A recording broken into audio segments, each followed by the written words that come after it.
Welcome to the lecture, guys. In this lecture, we are going to cover two more most important questions from the IIT JEE mains and advanced perspective from the Irodov itself. So this is part 4 of the gravitation. So first question is the pressure at the center of the earth. The second question is the potential energy of the gravitation interaction of matter forming a hollow sphere and solid sphere itself. Okay, now without further ado, let us start with the lecture. My name is Anmol Kumar. I am MTech in Aerospace Engineering from Indian Institute of Science, Bangalore, and your instructor at itpathshala.com, guys. So this is part 4 of the Gravitation Irodov series. You can call me, contact me on these numbers. You can give free examination on my site. Let us start with the lecture. So first question is, a uniform sphere has a mass m, radius r. You have to find the pressure inside the sphere caused by the gravitational compression as a function of distance r from its center, and then you have to evaluate the pressure at the center of the earth, assuming it to be a uniform sphere, guys. Now let me remind you that he is saying that he is giving you the physics of the question itself.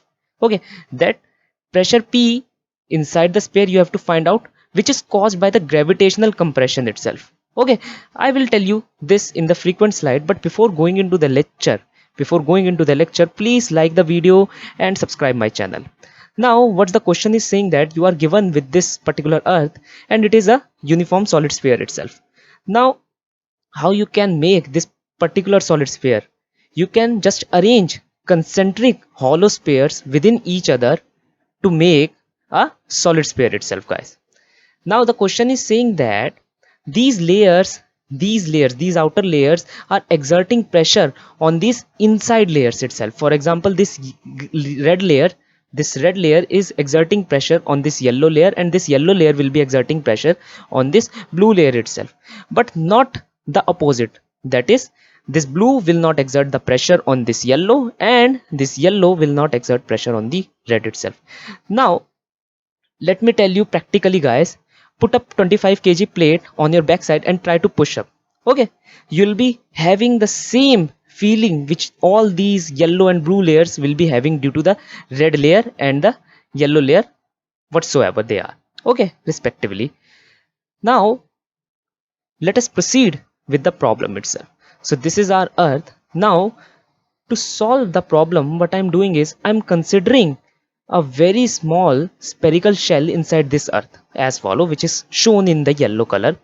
Now from the center at a distance r, I'm considering this particular shell. It's of thickness dr itself. Now from the basic knowledge itself, I know that pressure is equal to force upon area itself. So pressure equal to force upon area, so I can write as force equal to pressure into area. So now, guys, this yellow layer will be exerting the pressure inside this solid sphere of radius small r itself. This particular solid sphere of small r itself, it is compressing it, it is applying the pressure according to our question itself. Okay, so now I'm considering a very small force, very small pressure, and the adequate area itself. So force is nothing, will be equal to g, mass of this particular sphere, which is density multiplied by 4 by 3 pi r cube, because it is given that our earth is of uniform material, it is of uniform matter, that is, it is having a uniform density rho itself. Then mass of sphere itself, and you know that mass of sphere will be density multiplied by the curved surface area of the sphere into the thickness, which gives you the volume, upon the distance, equal to the pressure multiplied by the surface area of the spherical shell itself, or the surface area of this shell itself, 4 pi r square. Okay, now it's all mathematics, guys. What you have to do is arrange algebraically, find the value of dp. You will be finding, after cutting everything over here, 4 pi to 4 pi you will be cutting over here, r square to r square you will be cutting over here, r square to r cube, and you are left with r to the power 1 over here. You will be left with g rho by 3 into 4 pi into r to the power 1 into dr itself.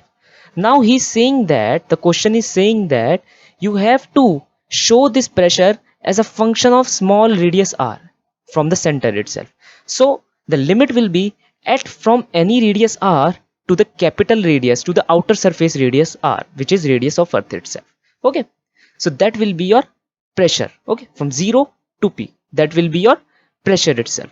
Now if you want to find the pressure at the center, if you want to find the pressure at the center, just put small r equal to 0 and put the value of density, which is nothing but the mass of earth. You can google it up, and upon 4 by 3 pi r e cube, where r e is the radius of earth. Okay guys, you can google it up and you will be having this value of rho, and this is universal constant, the universal gravitation constant. You can put every value over here and you can find your answer at the center itself.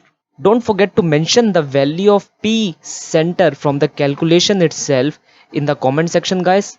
Please mention the value and I will be telling you whether your value is correct or not. Okay, and don't forget to mention the SI units and the radius r.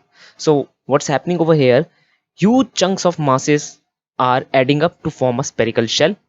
Okay, then you need to find the gravitational potential energy for it.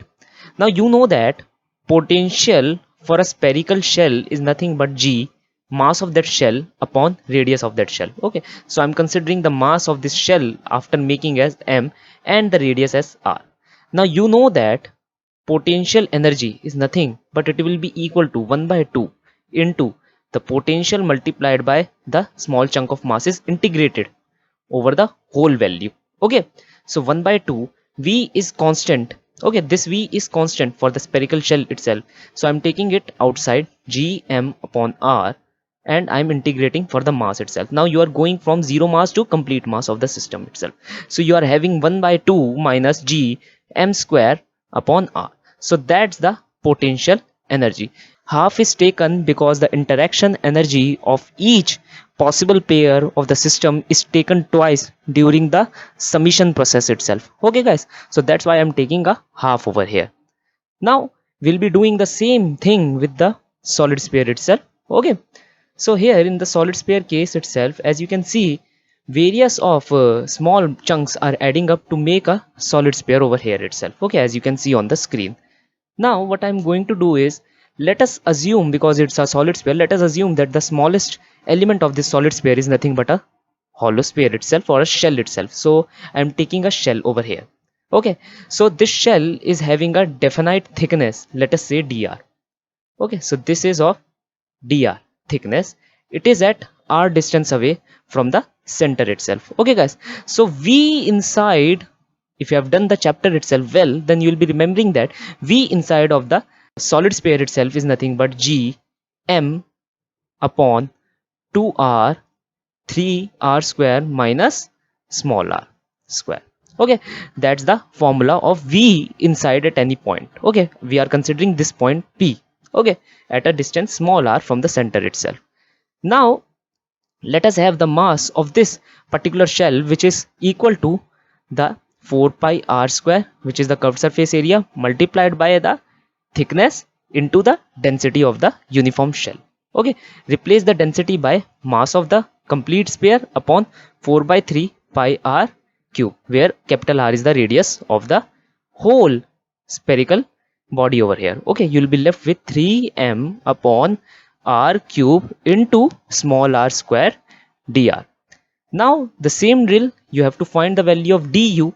Okay, you will be having du equal to half of the potential g m 2r 3r square minus r square. Then you will be accounting for the value of dm multiplied by 3m upon r cube into r square dr. Okay guys, the radius which you are varying is from 0 to capital R.